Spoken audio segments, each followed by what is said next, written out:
बनी गतफान जे सरदार अची करे मदीने जे अंदर हमलो कयो। मुहम्मद रसूलुल्लाह जा जेके उठ जेके माल बैतुल माल जे दफ्तर जे अंदर महफूज हुया उन्हनि उहे कब्ज़े में करे खणी विया। हज़रत सलमा बिन अकवा जी बहादुरी ॾिसो, उन जो उन वक़्तु बुलंद आवाज़ सां नारे तकबीर अल्लाहु अकबर हणी करे रवानो थो थिए, तलवार हथ में खणे थो। रिवायत में चए थो हज़रत सलमा अहिड़ो मुजाहिद ऐं बहादुर हुयो जो जॾहिं रस्ते जे अंदर घोड़ो भॼंदो हुयो न, घोड़े जे मुक़ाबले में सलमा भॼंदो हुयो त सलमा घोड़े खे डुक में मारी ॾींदी। अहिड़ो तेज़ रफ़्तार साहब उन्हनि जी तयारी हुई अल्लाह ऐं अल्लाह जे हबीब जी ख़िदमत जी, इस्लाम जे लाइ पंहिंजे नफ़्स खे ऐं पंहिंजी जान खे पंहिंजे माल खे क़ुर्बान करण जो जज़्बो हुयो उन्हनि जे अंदर।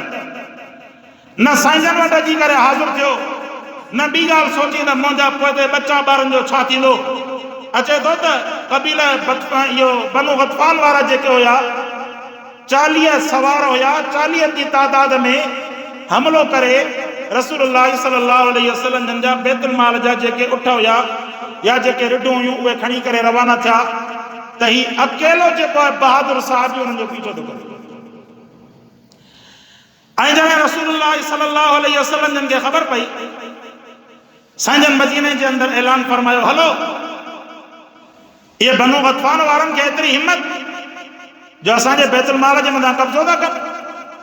पाण साईं 500 या 700 मुजाहिदनि जो गाज़ियुनि जो तादाद वठी करे साईं उन्हनि जे मथां हमलो करण जे लाइ रवाना थिया। तेसीं ताईं सलमा बिन अकवा अॻिते वञी चुको हुयो ऐं उन वञी छा कयो, एॾो बहादुर ऐं वेड़ो साहबी हुयो जो हाणे हुयो त अकेलो, उनखे हिकमत अमली अपनाणी हुई। त हिकमत अमली जे तहत जबलनि ऐं पहाड़नि जो पासो को दुरो वठी करे उते पासो वठी करे तीर जेको हुन काफ़िले जे मथां तीरनि सां हमलो करे छॾियईं। एतिरो उन्हनि जे मथां शदीद हमलो कयईं जो हुननि जा 40 ॼणा जेके आहिनि हवास बाख़्त थी विया। चयूं त इहो माण्हू आहे केरु जेको 40 जो मुक़ाबिलो थो करे। तीर हणी करे चवनि था त एॾो तीर अंदाज़ चोटू हुयो जो जॾहिं तीर जो निशानो वठंदो हुयो त सिधो तीर जेको आहे काफ़िर जे सीने में वञी करे लॻे ऐं अकेलो वञी करे उन्हनि सां मुक़ाबिलो कयईं, उन्हनि खे छड़ो छड़ करे छॾियईं। हाणे परे खां उन्हनि खे ख़बर त कोन बि पए त केरु आहे, त उन्हनि सुञातो कोन हुयो त उन्हनि खे छड़ो छड़ हथा के उहो दुरे जे अंदरि वञी करे हिकिड़ी गार जे अंदरि लिकी पिया ऐं रसूलुल्लाह सल्लल्लाहु अलैहि वसल्लम जन जे उन सामान खे ऐं उन माल खे छॾे ॾिनो। हज़रत सलमा वञी करे मथे चोटी ते पहाड़ जी चोटी ते वञी करे चढ़ी बीह रहियो। उते वञी करे उन्हनि खे चई, उन्हनि पाण में मशवरो कयो त इहो केरु आहे।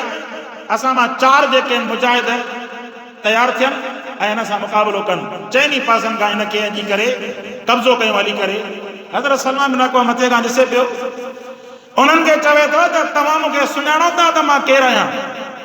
मां 40 ॼणनि जी दाल कढी अथमि, तव्हां 4 ॼणा मूंसां मुक़ाबिलो करणु आया आहियो। यादि रखो, जेकॾहिं तव्हां मूंसां मुक़ाबिलो कंदा तव्हां त मूंखे नथा पुॼी सघो, पर जेकॾहिं तव्हां मुंहिंजे वेझो आया त मां हिक हिक खे भॼाए भॼाए करे अहिड़ो मारींदोमांव जो पंहिंजे घर ताईं बि न पहुची सघंदव।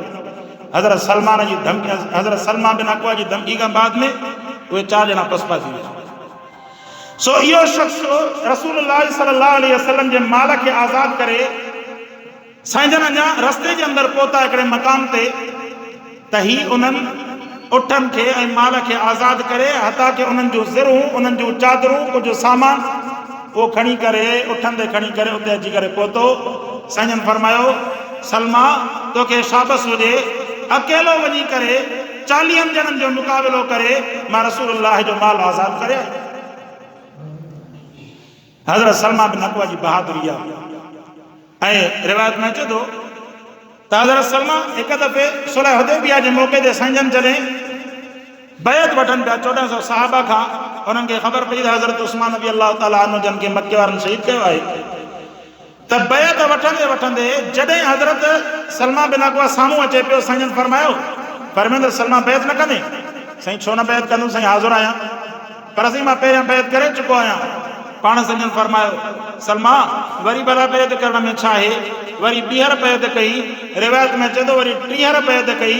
सलमा बिन अकवा वाहिद साहबी आहे जंहिं सुलह हुदैबिया जे मौक़े ते मुहम्मद मुस्तफ़ा सल्लल्लाहु अलैहि वसल्लम जन जे हथ मुबारकनि जे मथां 3 दफ़ा बैत कई, सही मुंहिंजो माल ऐं जान अव्हां जे नाले ते क़ुर्बान आहे।